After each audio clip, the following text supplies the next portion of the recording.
அனைவருக்கும் வணக்கம். மீண்டும் நான் உங்கள் எனோவா தமிழ் சமையலுக்கு உங்களை அன்புடன் வரவேற்றுக் கொள்கின்றேன். நீங்கள் அனைவரும் எப்படி இருக்கின்றீர்கள்? நானும் நல்லா இருக்கின்றேன். எனது சமையலை பார்த்து ஆதரவு தந்து கொண்டிருக்கும் உங்கள் அனைவருக்கும் எனது மனமார்ந்த நன்றிகள். இன்று நான் உங்களுக்காக இலங்கை முறைப்படி எப்படி பருப்பு கறி சமைக்கிறது என்று சமைத்து காட்டப் போகின்றேன். பருப்பு கறி சமைக்கிறதுக்கு தேவையான பொருட்கள் என்னென்னு பார்ப்போம். நீங்கள் எல்லாரும் சிரிப்பீர்கள், பருப்பு கறி சமைக்க தெரியாதுன்னு இவ சமைச்சு காட்டுறாண்டு.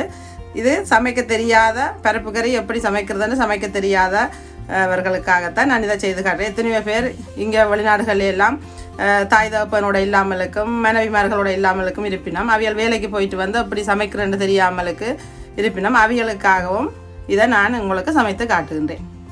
பருப்பு கறி சமைக்க தேவையான பொருட்கள் இங்கே நான் ஒரு 250 கிராம் பருப்பு எடுத்து வச்சிருக்கிறேன். மற்றது மஞ்சத்தூள், ஒரு 1/4 தேக்கரண்டி மஞ்சத்தூள், கறிவேப்பிலை, தேவையான அளவு உப்பு, மற்றது ஒரு வெங்காயம் வெட்டி வச்சிருக்கிறேன், 2 பச்சை மிளகாய் வெட்டி வச்சுக்கிடக்கு, மற்றது இந்த கறிக்கு தேவையான அளவு பால். இப்போ நீங்கள் ஸ்ரீலங்காவில் தேங்காய் பால் விடுறீங்கன்னு சொன்னால் முதல் பால் விட்டு இறக்கலாம், அல்லது 2ஆம் பாலை விட்டு அவிய விட்டுட்டு முதல் பாலை விட்டு இறக்கலாம். இங்கே நாங்கள் இந்த பாலை விட்டு இறக்குவோம். மற்றது இதுக்கு பருப்பு கறி சமைச்ச பிறகு உள்ளி மிளகு கட்டாயம் குத்தி போடணும். இதுதான் இதில் இருக்கிற இந்த பொருளும் நாங்கள் தாளிக்க போகிறதும் தான் இந்த பருப்பு கறிக்கு டேஸ்ட்டை கொடுக்குறது.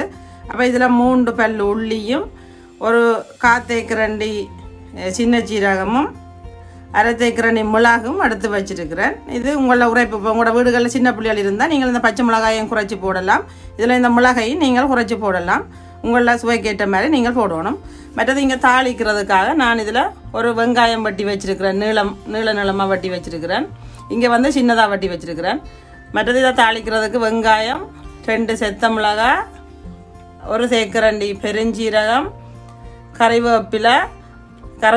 இப்போ ஸ்ரீலங்காவில்னா நார்மலாக நிறைய நாங்கள் போடுவோம். இங்கே கறிவேப்பிலை தட்டுப்பாடு, அதால் நான் கொஞ்சமாக எடுத்து வச்சுக்கிறேன். நீங்கள் நிறைய இருந்தால் இன்னும் கொஞ்சம் கூட போடலாம். அடுத்தது ஒரு தேக்கரண்டி கடுகு. மற்றது இந்த தாளிக்கிறதுக்கு தேவையான அளவு எண்ணெய், ஒரு 2 மேசக்கரண்டி எண்ணெய் எடுத்து வச்சிருக்கிறேன். பட் இந்த பருப்பை அவிய விடுறதுக்கு நான் இதில் தண்ணி எடுத்து வச்சிருக்கிறேன். ஆனால் நான் எப்பையும் சுடுதண்ணி விட்டு தான் அவிய விடுவேன். நான் முதல் கிச்சனுக்கு வரும்போதே நான் கேட்டில் தான் நோன் பண்ணுவேன். அப்போ விரைவாக நாங்கள் சமைச்சு முடிக்கிறதுக்கு ஈஸியாக இருக்கும். அப்போ அதுக்கு தான் இந்த தண்ணி இதில் நான் காட்டிக்கிறேன். ஆனால் நான் சுடுதண்ணி தான் விட போகிறேன். இவ்வளவு தான் இதுக்கு தேவையான பொருட்கள்.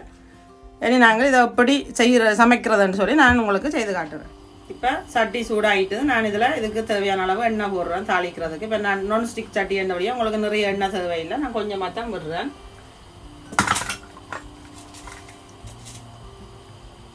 எண்ணெய் கொதிச்சுட்டு நாங்கள் முதல்ல கடுகை போட்டு வடிக்க விடுவோம். அடுத்தது பெருஞ்சீரகம்,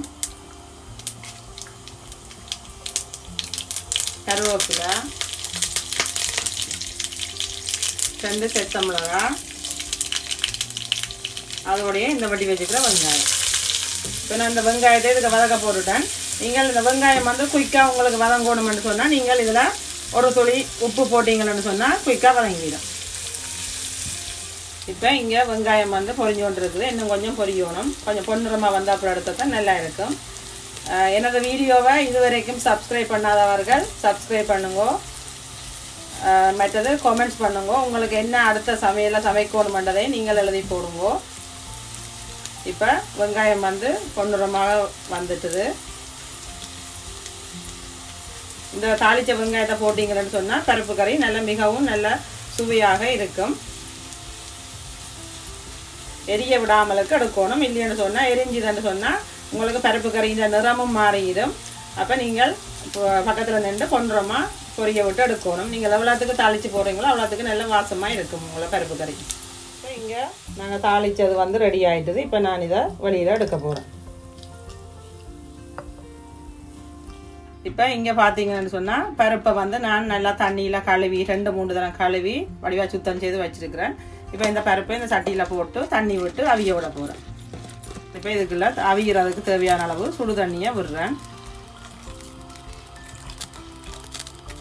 இப்போ பருப்பு அவிஞ்சு கொண்டு இருக்குது. பார்த்தீங்கன்னா மேலால் இந்த இப்படி நுரை வரும். இதை நாங்கள் மேலால் அள்ளி எடுத்துருவோம்.